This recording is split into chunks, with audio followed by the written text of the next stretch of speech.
Okay. All Hello. right. Here we go. Lesson 31. I am not the victim of the world I see. Mm. Um, Do you think he's, do you, that's a big statement. I'm not the victim of the world I see. are you sure? Um, I Where? remember reading this in Yeah. the early days and going, yeah, that's an interesting concept. Mhm, And I can see how there's some truth in it. mhm. But I realize looking back now, I see that I totally compartmentalized that in in Yeah, my life, right. right? Well, your mind has to make some sense out of it. If you told somebody off the street today, you're not a victim of the world you see, they would turn around and say, have you not heard of social distancing and mask wearing and the pandemic and vaccination, either pro or con, and politics, and I lost my job and they won't let me work and I can't see my family and I can't see my ailing grandfather. You know what? I am the victim of the world that I see. I feel very oppressed by this world. Yeah, And I'm a little offended at this idea. Okay, just say that's exactly how I felt when I first read. it. All right, yeah. Yeah. So All it right. took me quite some time This, to open my mind uh, to uh, take in that this teaching is is across the board for everything. Mm. so we ask for open-mindedness as we go into this. Okay. Yeah, we don't need to agree with it even No, or yet. understand it apparently. So Yeah, yeah. yeah. I am not the victim of the world I see. Today's idea is the introduction to your declaration of release. Again, the idea should be applied to both the world you see without and the world you see within. In applying the idea, we will use a form of practice that will be used more and more with changes to be indicated. Generally speaking, the form includes two aspects, one in which you apply the idea on a more sustained basis, and the other consisting of frequent applications of the idea throughout the day. Okay, must be an important one. Mm. Two longer periods of practice with the idea for today are needed, one in the morning and one at night. 3 to 5 minutes for each of them is recommended. During that time, look about you slowly while repeating the idea 2 or 3 times. Then close your eyes and apply the same idea to your inner world. You will escape from both together. Ha ha ha, here we go. For the inner is the cause of the outer. Ooh wee. You want to I'm going to flesh repeat. that out a bit there? You will escape from both together, for the inner is the cause of the outer. Yeah, boy, we could Holy moly. say it's not so. I need to be victimized. Oh boy, okay. Oh gosh, there's so much to say on this, but is it too soon? That's what I'm asking. Well, um, hmm. Well, let's Can we just just don't. come in gently? Yeah. I mean, remember the idea for the separation to have another way to see ourselves gave rise to the split mind where we agreed with the brother to experience a whole other realm, a whole other world where we are limited, we're bodies, where we have an independent will. And again, everything that we're seeing and placing in this gap diagram is it's in honor of our first choice, our decision to experience what it would be like to be separate from our creator. So that first decision, choice, desire gave rise to all of this. So can we really say at any time that I, the mythical me, is a victim of everything else that we've put in here to keep this fantasy and illusion going? mind first, and then it created this in response to it. So when he says your inner is the result of your, the inner is the cause of the outer. The inner being the mind is the cause of everything else in the gap. So what you're saying then is all form, no matter where I perceive it, all the form, all of the situations I find myself in, they all come from my decision in the mind. Is that right? It's all projection from the mind. Yes. Yes. So the wish to separate first, and then all of its projections, starting with mythical me and all the layers we added on top of it to keep this mythical me running in the dream and solving all kinds of problems and having, good days and bad days. So that's big. Yeah. So this brings in something for me and a memory too. And which is, and this helped me, was all of that in the center panel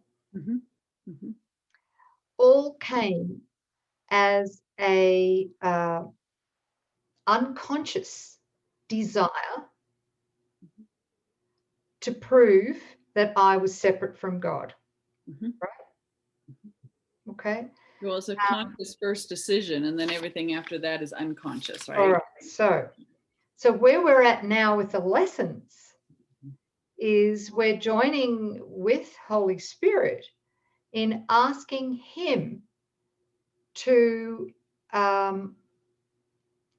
bring that unconscious desire for separation, which is the unconscious desire for pain, conflict, relationship conflict, suffering, disease, and death, and scarcity, right, in the dream. We're asking Holy Spirit to raise that unconscious decision, which has been hidden in darkness for so long, and bring it up, out into the open, into the light. Yes. Consciously. Okay. Because we're not, so now we have to be conscious of the original cause. Right. Of all the self-sabotage that happens. Because, every time, and I found this very difficult at first to swallow, is that every time I felt I was being judged, being attacked by others, I would feel I was justified in defending and anger and God knows what else. It was a bitter pill at first to swallow, to realize that, wait a minute, they're showing me my own unconscious self-sabotage. Yeah. Right? Yes. We're diving off the deep end here, guys, but yes. I know, sorry, but no, it's okay. It might be too early to bring this in, but no. Oh my God, because I have to say this and bring this up now, is that I had a life, what seemed like a lifetime, of people judging me and shunning me. And I tried to figure out what the hell, I tried everything. I bent over backwards.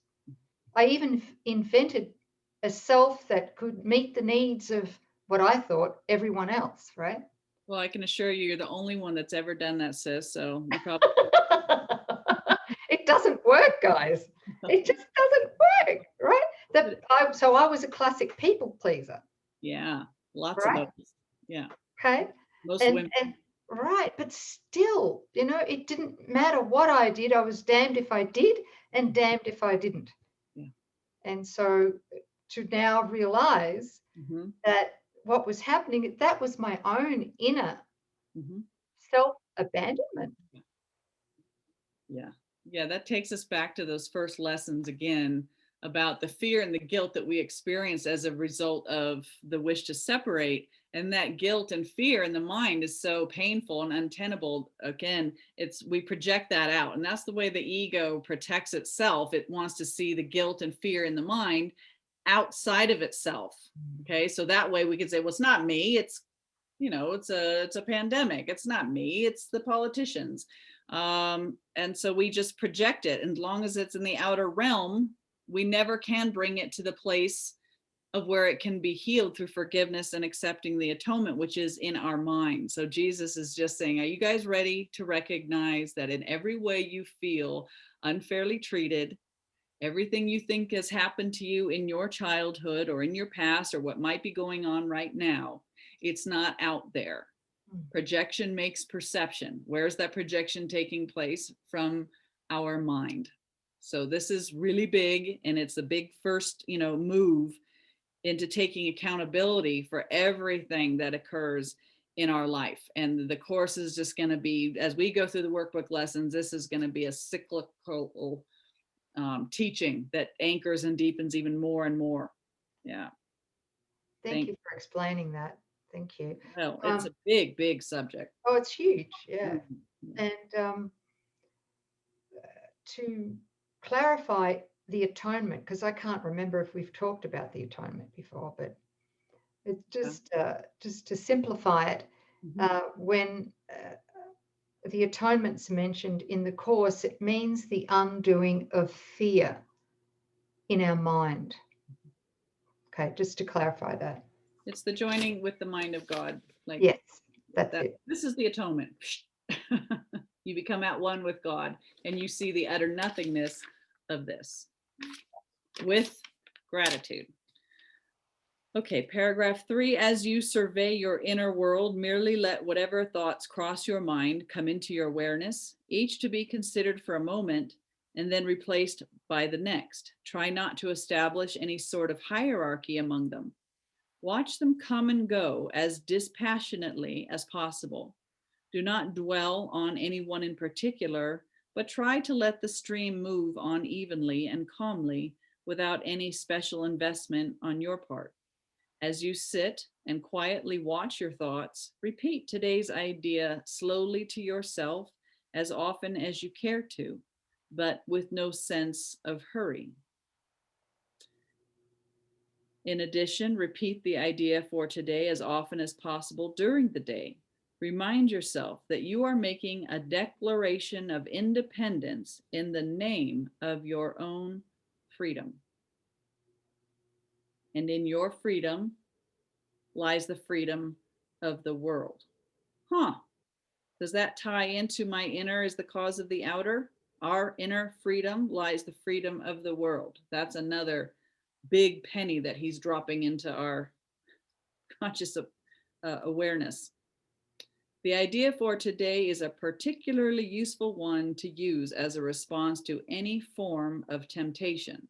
It is a declaration that you will not yield to it and put yourself in voluntary bondage. What does he mean by response to any form of temptation? And again, it's the ego looking and deciding that it's seeing something, and it's attached to it by giving it all the meaning that it has, although it is meaningless because it's not from God. So that's, or the Holy Spirit, that's the temptation. To bite down on the apple, to be fearful, to look upon fearful images and make them real for ourselves, and then to get caught up in the contracted state we were talking about earlier that blocks the awareness of our right mind, or the peace where we can hear the voice for Holy Spirit. So we're just going to let everything just move through evenly, peacefully, just noticing, getting used to noticing the thoughts as they pass through your awareness without chomping down on them, without colluding or agreeing with them. I'm not a victim of this one. I'm not a victim of that. Yeah. Okay. So can we, something that I did back then, and I don't know if others do the same thing, but I'd just like to flag it. Yeah. I'm not the victim of the world I see. Mm-hmm. When I first began, you know, I did do that, but I noticed there was an area that I was very reluctant to apply it to. Yeah. And that was the body. So what does that tell you? Like, what is, I mean, I bet everybody here is going to say, I'm not a victim of the world I see, except for the sexual abuse that I sustained as a child, or for the, you know, the beating by the husband, or when I lost everything in the stock market, or, you know, I mean, there's going to be something that zings us with so much emotional charge. Mm. Yeah. Why is that? Yeah. Yeah. Well, I think, don't think too deeply into it. It's just that, you know, if there's something happening with the body, we've just got to apply this lesson to the body as well. Yeah. Because the body is part of the world. I mean, right? It's being perceived from the same, from the mind, the same place. Yeah. So I think that we'd be willing to maybe scrape one story or one issue or one thing and say, okay, I'm not a victim. Maybe that's in my mind. Yeah. But this thing about having a really emotionally charged situation would protect mythical me, who needs that story to be true. And it also sets up that there's a hierarchy of illusions. It says that something in this gap is true while others are not true. And the ego would love for us to accept that. So just to watch, we're just introducing this idea that they're all the same because they all serve the first and same illusion that we're the body and therefore separate. And none of this is true, right? This is true. Okay. Beautiful. Thank you for that conclusion. Thanks, sis. Lesson 31, I am not the victim of the world I see. Thank you.